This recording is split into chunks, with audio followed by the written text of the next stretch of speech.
नमस्कार दोस्तों, आप जुड़ चुके हैं वॉइस ऑफ एमपी से और मैं हूं अब्दुल अली ईरानी।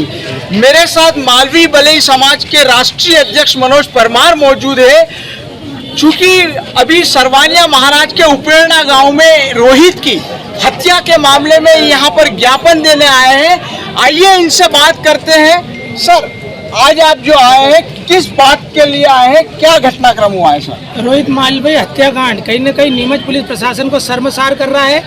11 तारीख से रोहित मालवीय नाबालिग बच्चा, हमारा अनुसूचित जाति का बच्चा 11 तारीख से लापता था। पुलिस प्रशासन ने जो है उसकी गुमशुदगी दर्ज करके तीसरी कर ली। अगर उस समय ढूंढ लेती तो आज उसकी निर्मम हत्या नहीं होती। और साथ शर्म की बात तो ये पुलिस प्रशासन अब कह रहा है कि उस बच्चे ने आत्महत्या की। कोई भी आत्महत्या करने वाला व्यक्ति क्या अपने स्वयं के 3 टुकड़े करेगा? सिर कहीं है, हाथ कहीं है, पैर कहीं है। जंगल में विभत्स घटना हुई है, जघन्य घटना हुई है। शर्म करने वाली बात है। पुलिस प्रशासन इस तरह की बात कर रहा है कि सुसाइड है। इस तरह की बात थोड़ी करना चाहिए। आप तो गिरफ्तारी करके बताइए। 4 दिन हो गए लाश मिले हुए। 500 मीटर की दूरी पे लाश मिली तो पुलिस प्रशासन सो रहा था। पुलिस की चौकी पर काम करने वाले लोग सो रहे थे। मतलब लच्चर प्रणाली है, लापरवाह है, गैर जिम्मेदाराना पुलिस है, जिसके कारण रोहित की जान चले गई और अभी तक आरोपियों की गिरफ्तारी नहीं हुई है। ये क्वेश्चन मार्क है पुलिस प्रशासन में। सर, देश प्रदेश में दलित और आदिवासियों पर लगातार अत्याचार की घटनाएं समाचार सामने आ रहे हैं, क्या कहेंगे इस विषय में आप? जहाँ पर भी जो अत्याचारी होते हैं उनके लिए हमारी आवाज़ हमेशा बुलंद रहती है।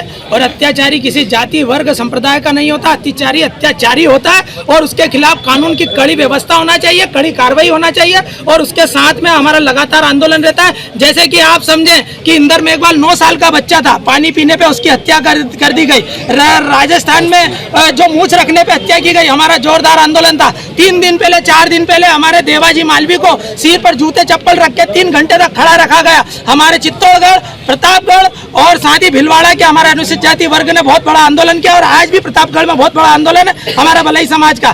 तो हमारा समाज अब जागरूक हो चुका है, जागृत हो चुका है। अब ये अत्याचार बर्दाश्त बिल्कुल नहीं करेंगे। सर, विभिन्न सामाजिक संगठनों द्वारा समय समय पर आर्थिक आधार पर आरक्षण की मांग भी की जा रही है। इस विषय में आपका क्या विचार है? परिवार में अगर दूध आता है और कोई कमजोर बच्चा है तो उसको ज्यादा अगर दूध दिया जाता है तो वो उसका हक अधिकारी है। कमजोर बच्चा प्राकृतिक रूप से अगर कमजोर है तो उसको ज्यादा दूध देना बेईमानी नहीं है, पाप नहीं है। उसी प्रकार अनुसूचित जाति वर्ग के साथ, जनजाति वर्ग के साथ 3000 साल से हो रहा है अत्याचार। ये पुण्य है या पाप है? अगर वो हमारा आरक्षण है तो वो हमारा हक है, हमारे समाज का हक है, अधिकार है। उसके खिलाफ यदि कोई आवाज उठाता है और उनको लगता है कि हम बेईमानी कर रहे हैं तो हमारे 3000 साल पहले चले जाओ। हमारे लोगों के साथ में कैसा अत्याचार शोषण किया, हमारे साथ में कितना दुर्दांत निर्दयता पूर्वक हमारा शोषण हुआ है। आज भी हमारे लोगों का शोषण हो रहा है। आजादी के 75वें वर्ष में हम चल रहे हैं, आजादी का अमृत काल हम मना रहे हैं और पेशाब कर रहे हैं हमारे लोगों के ऊपर। मूछें रखने पे मार दिया जाता है, पानी पीने पे मार दिया जाता है, 3-3 टुकड़े कर दिए जाते हैं। ये जघन्य हत्या किनकी हो रही है? हम अनुसूचित जाति वर्ग की हो रही है, दलित वर्ग की हो रही है, हरिजन समाज की हो रही है।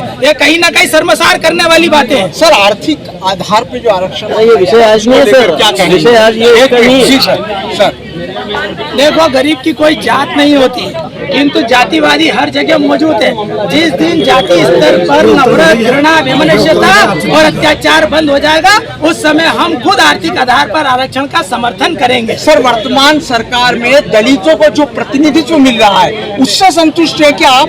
नहीं, बिल्कुल संतुष्ट नहीं है। दलितों को प्रतिनिधित्व वास्तव में जो वाजिब रूप से मिलना चाहिए वो बिल्कुल नहीं मिल रहा है और दोनों ही पार्टियों में नहीं मिल रहा है। दोनों ही पार्टियां अपना स्वार्थ सिद्ध कर रही है। दलितों के उत्थान के लिए, दलितों के उन्नति के लिए, दलितों की समानता के लिए वास्तव में जो सपना समतामूलक समाज का बाबा साहब अम्बेडकर ने देखा था, दोनों ही पार्टियां उस पर नहीं चल रही है। दोनों ही पार्टियां दलित समाज का केवल इस्तेमाल कर रही है और कुछ भी नहीं कर रही है। सर, लास्ट क्वेश्चन है, चंद्रशेखर आजाद रावण द्वारा जो संविधान बचाओ यात्रा निकाली जा रही है, क्या आप महसूस करते हैं कि संविधान असुरक्षित है इस वक्त? मेरी बात सुनिए, संविधान सभी के लिए बना है, किसी एक जाति वर्ग संप्रदाय के लिए नहीं बना है, किसी महिला या किसी पुरुष के लिए नहीं बना है, समानता के लिए बना है, समभाव के लिए बना है, समतामूलक समाज के लिए बना है और हम सब के लिए भी बना है। और उसकी रक्षा सुरक्षा करना आपका मेरा लोकतंत्र के चौथे स्तंभ का नैतिक दायित्व है और उससे पीछे कोई भी नहीं हटेगा।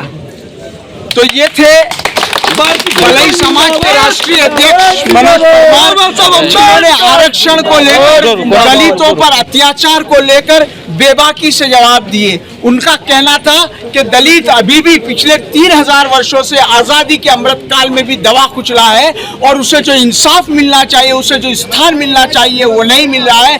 दलितों को सरकार में जो प्रतिनिधित्व मिलना चाहिए वो नहीं मिल पा रहा है और संविधान में जो हक दिए गए उसका सही ढंग से अधिकारों का इस्तेमाल नहीं हो रहा है। वॉइस ऑफ एमपी के लिए अब्दुल अली ईरानी।